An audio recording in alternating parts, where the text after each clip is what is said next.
Hello and welcome back to Super Mario Bros. The Lost Levels with me, Matthew Caddis, aka Puggy, and also the last episode of Super Mario Bros. The Lost Levels, which I'm glad for because this game is tough as nails, of course.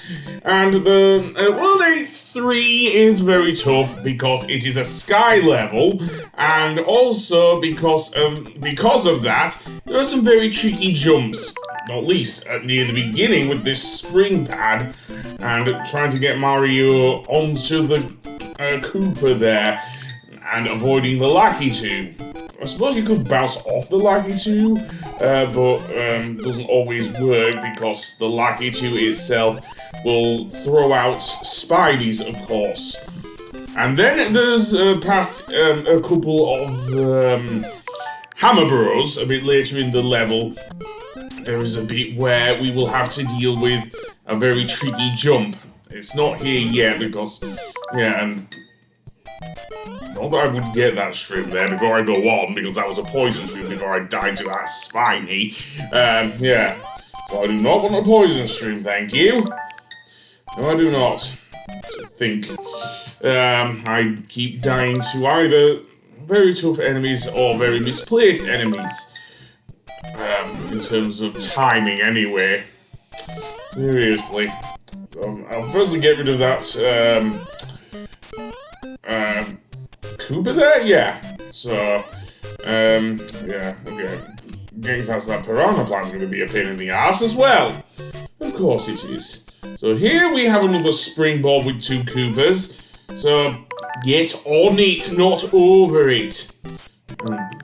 I think I'm being a bit hesitant with my bouncing. Seriously. If anything, I think the momentum is killing me here. As well as Mario, of course, but, yeah. I'm running out of things to talk about. Again, like before, it is very hard to see the second Koopa unless you do like a small jump onto the spring, which I don't think is ideal. I did actually manage there to bounce off the second Koopa, so that's good. Unfortunately, I cannot time it when this Hammer Bro is going to jump in the air because his mate is still being an asshole. Seriously, right, asshole. So never mind. The other Hammer Bro just wants to stay on the ground, it seems. That makes it harder for me to jump over him.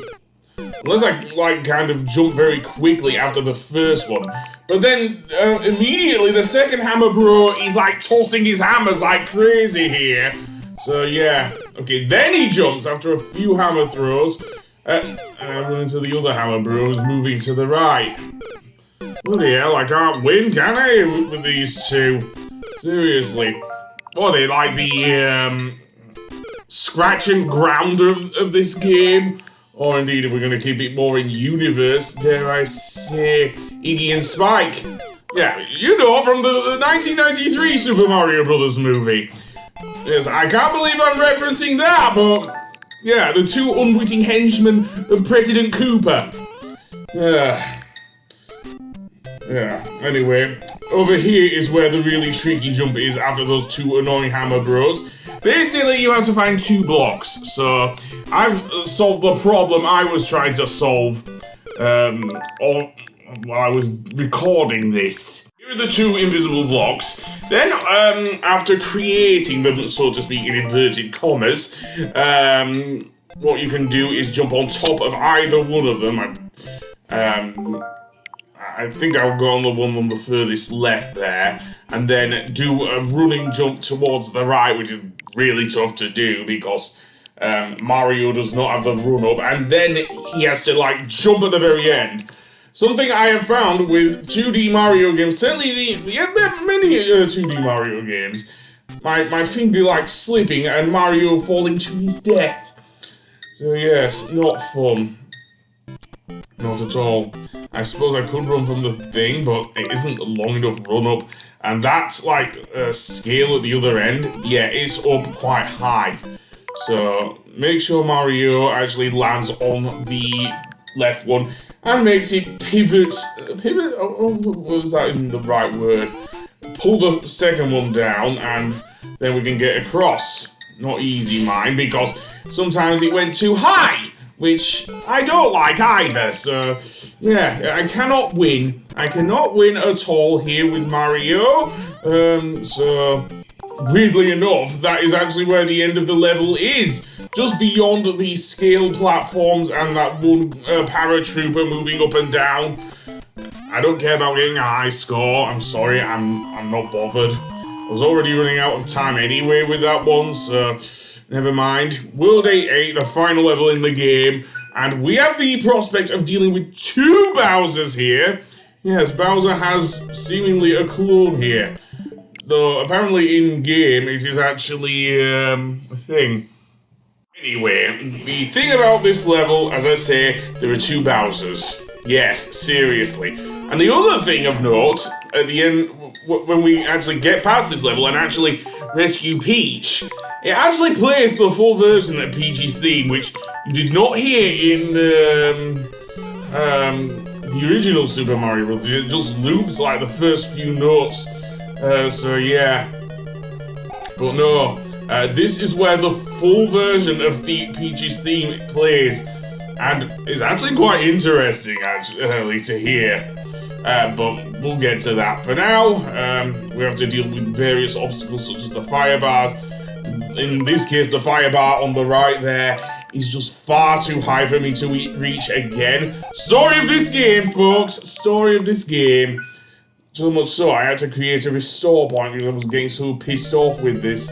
And yeah, I cannot get Mario up from a jump like that. Seriously.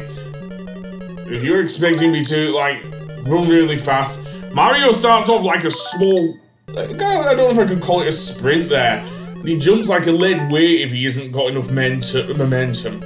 One thing that does happen, however, is that the fire bar on the left disappears. Seriously, that is actually a thing there. That actually disappears as that fire bar. Not the one on the right, but yeah. So the game is actually doing me a favour. The Poodoo-Boo, not so much. Seriously, because it comes up from the right there, so... And torching Mario's ass, of course. I always must torch the plumber's ass. Of course I must. Although, having said that, he doesn't go ha ha ha ha ha ha ha or scream for his mum. Seriously, in Super Mario Sunshine, Mario actually just Mama! Seriously, Mama. He actually screams for his mother, which, given from the Super Mario 2023 Illumination Mario movie, he does actually have a mother in Brooklyn, but I don't think that's in canon, so to speak, because of that. Because, I mean, there was also the anime Mario movie, The Great Mission to Rescue Princess Peach, which was Japan only, but just very prolific on YouTube, in which Luigi is actually more like Wario. Seriously, it's a bit more greedy than cowardly. I suppose there is a bit of cowardice from Luigi in that film, but it's weird, that film anyway. Finally, I get over there, and then I have to deal with, again, another Koopa. I don't know if that, would that... Okay, I don't have to worry about the, fire bar. It's not that big, thankfully. But the Koopa, yes, I do have to worry, because I need him to get over the pipe. No, don't fall down. Okay. And next, let's see, we'll go down this pipe. We'll emerge in this area with bloopers, which is underwater. I do not know if it plays the underwater music, because I remember in Super Mario Bros. 1 there was an area that was underwater that did and was actually more bluish. So this is more the dark black of regular Bowser castles, so yeah. So let's go through here. We will emerge in this room. So yes, and yes, there is a pattern to all this. Yes, there is, just like with World 8-4 in the original Super Mario Bros. So here we have 2 pipes. Okay, the annoying thing with the second pipe on the right there, the piranha plant will not come up until Mario comes down. And that's going to be a pain in the ass because of that. Because Mario getting Mario to jump in an arc is quite tough in the original NES version.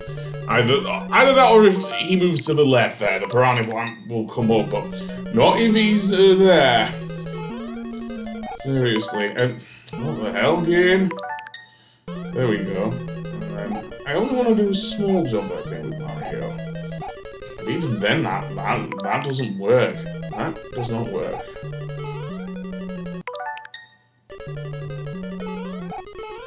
Okay, so I'm now...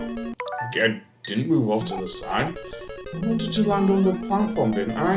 As far as I know, I did. Unless you can't go down the pipe, which you can. So that being said, we're back over here, and we have a bunch of blocks here. Do any of them have a shroom or anything? Probably not a poison shroom, but let's see. Okay, I don't know if that's a poison one. It's hard to tell with the graphics the way they are in this game. I think it probably is a poison shroom, but don't quote me on that. Those poison shrooms are usually like a brownish colour. So yeah, I'm gonna say it is a poison shroom. Oh, there you go.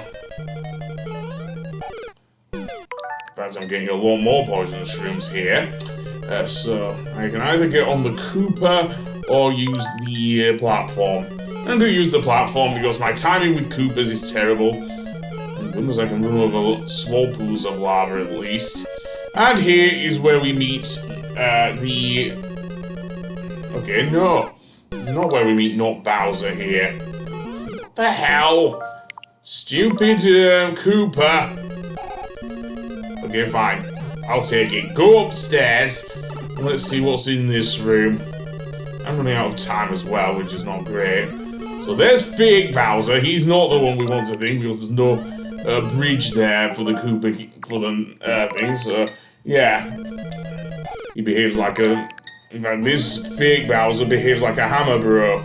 No, let's head further to the right and then make our way as quickly as possible. Seriously, I only have so many minutes before... There we go. It seems that the real Bowser gave me a thing there. And then we finally reach Princess Peach. Seriously. Although we greeted with a door. Yeah. That will change when we will see... in fact, the door is Peach. Apparently, is this supposed to be the thing? But, yeah. Unfortunately, because I did not do the full game, yeah. At the very least, I got to hear the full version of the thing. And we also get a few Toads as well. I'm guessing the Toads are supposed to be celebrating. As I say, if I hadn't used the Warp Zone earlier in the game, then I would have most definitely been able to do the extra levels, but it was not to be, so that'll be it for Super Mario Bros. The Lost Levels. The next game I'm going to do is not a Mario game, but in fact is a remake of a game from the late 90s. So I will see you then. Goodbye!